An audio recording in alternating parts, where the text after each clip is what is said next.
अब तो सारी हदें पार हो गई हैं दोस्तों।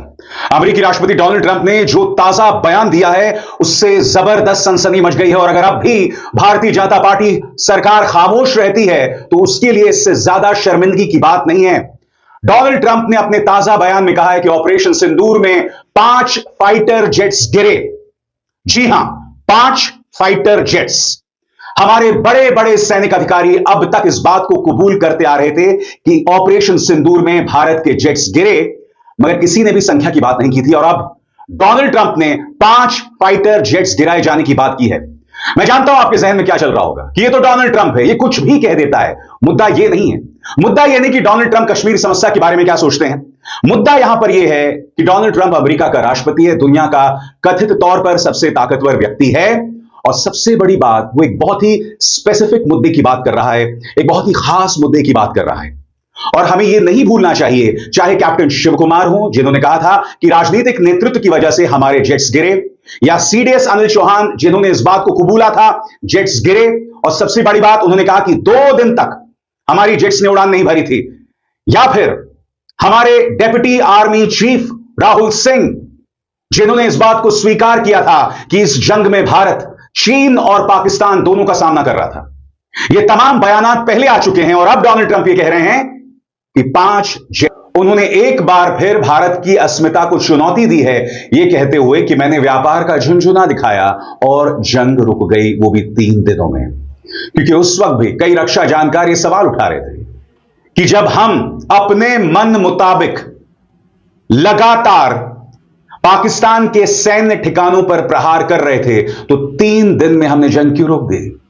ये सवाल लगातार उठाए जा रहे थे, मगर आज तक प्रधानमंत्री ने इसका कोई जवाब नहीं दिया।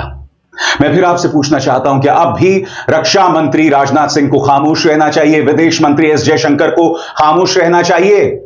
क्या आपका काम मिस्टर जयशंकर सिर्फ लेजर आइज मीम्स के लिए रह गया सीमित? और प्रधानमंत्री, अब तो आप बिहार की चुनावी सभाओं में लग गए हैं और वहां पर आप ऑपरेशन सिंदूर के नाम पर एक बार फिर राजनीतिक रोटियां सेकेंगे। मगर यहां डोनाल्ड ट्रंप क्या कह रहे हैं कि 5 जेट्स गिर गए। स्पष्टीकरण दीजिए किन 5 जेट्स की वो बात कर रहे हैं। और यह मुद्दा आज मैं इसलिए उठा रहा हूं क्योंकि मैं अब आपको बताना चाहता हूं कि हमारे 3 वरिष्ठ सैन्य अधिकारियों ने बार बार इस तरफ इशारा किया था। सबसे पहले इंडोनेशिया में कैप्टन शिव कुमार, जो कि हमारे डिफेंस अटैचे हैं, इनका बयान बहुत कुछ कहता है।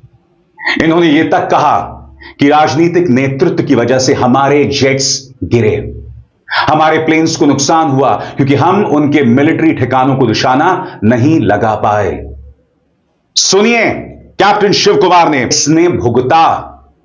तो सबसे बड़ी बात, राजनीतिक नेतृत्व ऐसा क्यों सोच रहा था और फिर आपने यू टर्न क्यों लिया? क्यों आपने हमारी सेना की बात नहीं सुनी? सबसे बड़ी बात, जब एक जंग चल रही होती है तो सेना को फैसला करना चाहिए। कैप्टन शिव कुमार राजनीतिक नेतृत्व पर ठीकरा फोड़ रहे हैं हमारे विमानों के गिराए जाने का। और मैं आपको याद दिलाना चाहूंगा क्या कहा था सीडीएस अनिल चौहान ने, जनरल अनिल चौहान ने। उन्होंने इस बात को स्वीकार किया था कि हमारे जेट गिरे थे।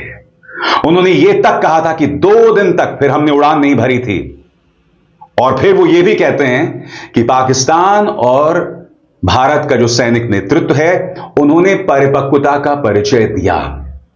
इसका जिक्र पहले मैं अपने शो में कर चुका हूं। उस वक्त सीडीएस अनिल चौहान ने क्या कहा था, एक बार फिर सुना जाए, गौर किया जाए। पहली बार किसी सीनियर भारतीय अधिकारी ने यह माना कि ऑपरेशन सिंदूर की पहली रात भारतीय वायुसेना के फाइटर जेट्स गिराए गए थे। यह ऑपरेशन पहलगाम आतंकी हमले के बाद भारत ने शुरू किया। जनरल चौहान ने इन शुरुआती नुकसानों को स्वीकार किया और कहा कि यह कुछ रणनीतिक गलतियों की वजह से हुआ था। अगर आप भूल गए हैं तो एक बार फिर आपके सामने, इंडियन एयरफोर्स ने नुकसान के बाद 2 दिन तक अपने सारे फाइटर जेट्स नहीं उड़ाए।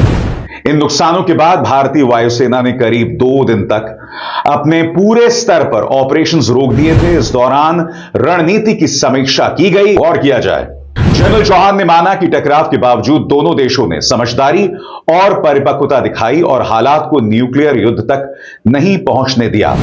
उन्होंने रॉयटर्स से कहा, ऑपरेशन सिंदूर के हर चरण में मैंने देखा कि दोनों पक्षों ने अपने सोच और कार्रवाई में काफी संतुलन दिखाया है। उन्होंने इस बात को खारिज किया कि कोई भी पक्ष न्यूक्लियर हथियार इस्तेमाल करने के करीब था। साथ ही उन्होंने यह भी बताया कि दोनों देशों के बीच बातचीत के रास्ते खुले रहे, जिससे हालात को संभालने में मदद मिली। और सबसे बड़ी बात, जिस बात का जिक्र नेता विपक्ष राहुल गांधी आज से नहीं कई सालों से कर रहे हैं कि भारतीय जनता पार्टी सरकार की जो एक बहुत बड़ी नाकामी रही है कि उनकी वजह से पाकिस्तान और चाइना एक साथ आ गए हैं। और अब तो भारत को घेरने के लिए सिर्फ पाकिस्तान और चाइना नहीं, बांग्लादेश, पाकिस्तान और चीन एक साथ आ गए हैं। ऑपरेशन सिंदूर में अजरबैजान और टर्की जैसे देश पाकिस्तान के साथ खड़े हुए थे।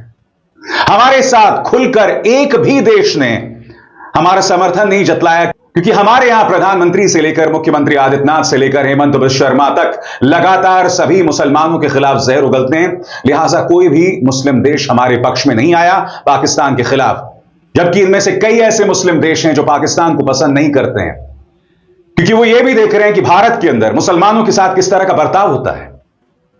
दोस्तों, बहुत जरूरी हो जाता है कि हम सुने deputy army chief Rahul Singh ने क्या कहा। उन्होंने सबसे बड़ी बात की कि हमारे कुछ सिस्टम्स काम नहीं कर रहे थे। यह बहुत बड़ी बात है। ये कौन से सिस्टम्स हैं जो काम नहीं कर रहे थे?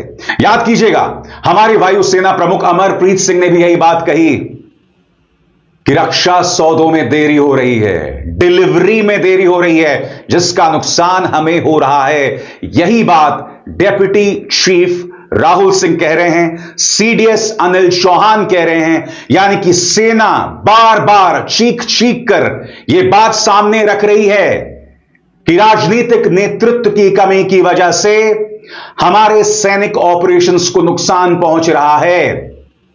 राजनीतिक नेतृत्व को जिस तरह से मुस्तैदी दिखानी चाहिए वो नहीं दिखा रहे हैं, जिसकी वजह से वॉर लाइक सिचुएशन में भारत को नुकसान हो रहा है। चीफ मार्शल हैं अमरप्रीत सिंह। अमरप्रीत सिंह क्या कह रहे हैं, इस पर गौर किया जाए। भारतीय air chief marshal Amarpreet Singh ने भारत की डिफेंस डिलीवरी सिस्टम की धीमी गति पर चिंता जताई है। उन्होंने कहा कि पिछले कई सालों से कोई बड़ा प्रोजेक्ट समय पर पूरा नहीं हुआ है। वे कहते हैं कि जब भी कोई कॉन्ट्रैक्ट साइन होता है तो पहले से ही पता होता है कि समय पर चीजें नहीं मिलेंगी, लेकिन फिर भी ऐसे वादे किए जाते हैं। उन्होंने खासकर HAL से बनने वाले तेजस MK-1A लड़ाकू विमानों की देरी का उदाहरण दिया। उन्होंने पूछा कि ऐसे वादे क्यों किए जाते हैं जो पूरे नहीं हो पाते। उनका कहना था कि इससे हमारी सेना की ताकत और तैयारी पर असर पड़ता है। वे चाहते हैं कि डिफेंस इंडस्ट्री और सरकार ज्यादा जिम्मेदारी ले, सही योजना बनाएं और जल्दी से मेक इन इंडिया प्रोजेक्ट्स को पूरा करें ताकि हमारी जरूरत पूरी हो सके।